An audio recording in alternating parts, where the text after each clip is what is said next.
A kú déédé àsìkò yìí. Kókó inú ìwé ìròyìn la mú wá fún yín láti inú àwọn ìwé ìròyìn ilé wa. Orúkọ tèmi ni Ọmọgbémisọ́lá ọmọ Alọ́gọ̀madẹ̀. Ìpínlẹ̀ Kaduna, Kogi àti Zamfara ti parí ìgbésẹ̀ wọn láti bẹ̀rẹ̀ ìgbẹ́jọ́ tako agbẹjọ́rò ìjọba àpapọ̀ Abubakar Malami àti gómìnà báǹkì àgbà Godwin Emefiele. Bí ó tilẹ̀ jẹ́ pé Emefiele ti pàṣẹ fún àwọn ilé ìfowópamọ́ ní alẹ́ ọjọ́ Ajé wípé kí owó náírà àtijọ́ àti tuntun di níná papọ̀. Agbẹjọ́rò fún àwọn ìpínlẹ̀ wọ̀nyí, amòfin àgbà Abdulhakeem Mustapha, sọ eléyìí di mímọ̀ fún àwọn akọ̀ròyìn lánàá wípé gbogbo àṣẹ tí Emefiele pa fún àwọn ilé ìfowópamọ́ ojú ayé lásán ni, aláìlóòótọ́ sì ni wọ́n níwọ̀nba ìgbà tí Emefiele àti Malami fi kọ̀ láti tẹ̀lé gbogbo ìdájọ́ ilé-ẹjọ́ gíga the Supreme Court lórí ọ̀rọ̀ owó náírà. Mustapha fi kún ọ̀rọ̀ rẹ̀ wípé àwọn méjèèjì ń ṣe bí ẹni pé wọ́n kọjá òfin.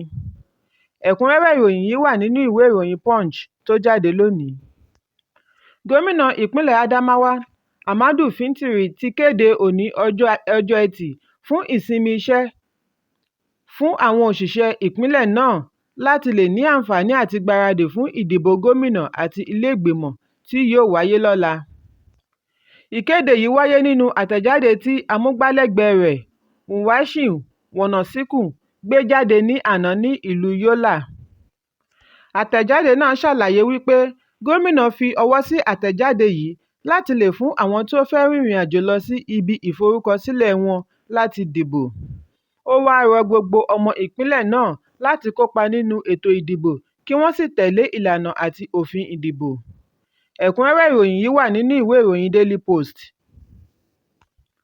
Ọ̀gá ọlọ́pàá pátápátá Inspector General of Police IGP Usman Alkali Baba ti pàṣẹ wípé kò ní sí lílọ bíbọ̀ ọkọ̀ yálà lórí omi tàbí lórí ilẹ̀ láti aago 12 òru títí di aago 6 ìrọ̀lẹ́ ọjọ́ àbámẹ́ta ọ̀la òde yìí tí í ṣe ọjọ́ ìdìbò.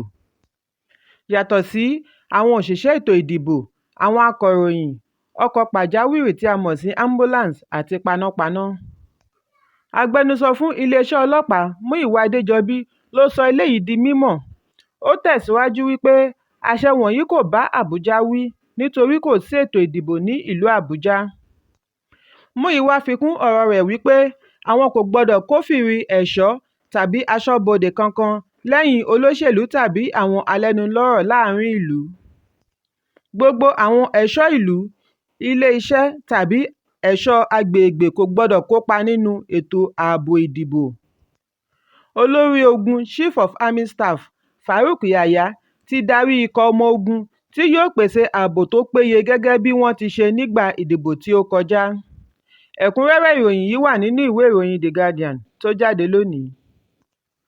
Àwọn ọmọ orílẹ̀-èdè Nàìjíríà ṣì ń kérora ọ̀wọ́ngógó náírà bí ó tilẹ̀ jẹ́ pé wọ́n ti dá owó náírà àtijọ́ padà sí níná. Ìwádìí jẹ́ kó di mímọ̀ wípé ọ̀pọ̀lọpọ̀ ilé ìfowópamọ́ ni kò ní owó tó tówó láti pín fún àwọn oníbàárà wọn. 20,000 naira ni wọ́n pín fún àwọn oníbàárà tí wọ́n bá tètè jí dé orí ìlà. Lẹ́yìn èyí ni wọn yóò ṣe àdínkù owó náà sí 10,000 tàbí 5,000 nígbà tí èrò bá ti pọ̀ jù lórí ìlà. Ọ̀pọ̀lọpọ̀ àpótí ìfowópamọ́sí tí a mọ̀ sí ATM ni kò pọ owó jáde. Àjọ ẹgbẹ́ Àríwá Coalition of Northern Groups ti sọ wípé àìsọ̀rọ̀ ààrẹ Buhari lórí ìdájọ́ ilé-ẹjọ́ gíga túmọ̀ sí pé wọ́n kàn ń tan ọmọ orílẹ̀-èdè lásán ni. Agbẹnusọ fún ẹgbẹ́ náà Abdulazeez Sulaiman sọ wípé ohun ìyàlẹ́nu ni kí Buhari tàbí Emefiele má lè bá gbogbo ọmọ orílẹ̀-èdè sọ̀rọ̀ gẹ́gẹ́ bí wọ́n ti ṣe nígbà tí wọ́n bẹ̀rẹ̀ òfin àtúnṣe owó náírà. Ẹ̀kúnrẹ́rẹ́ ìròyìn yìí wà nínú ìwé ìròyìn The Nation tó jáde lónìí. Kókó inú ìwé ìròyìn tòní kò ní jù báyìí lọ. Ẹ pàdé mi lọ́la fún àkọ́tún ìròyìn. Kí a tó lọ, ẹ má ṣaláì fi àríwísí yín ránṣẹ́, ìyẹn comment, kí ẹ sì bá wa subscribe sí ojúnà wa lórí YouTube kí Kókó Inú Ìwé Ìròyìn lè máa tẹ̀ yín lọ́wọ́ ní kíákíá.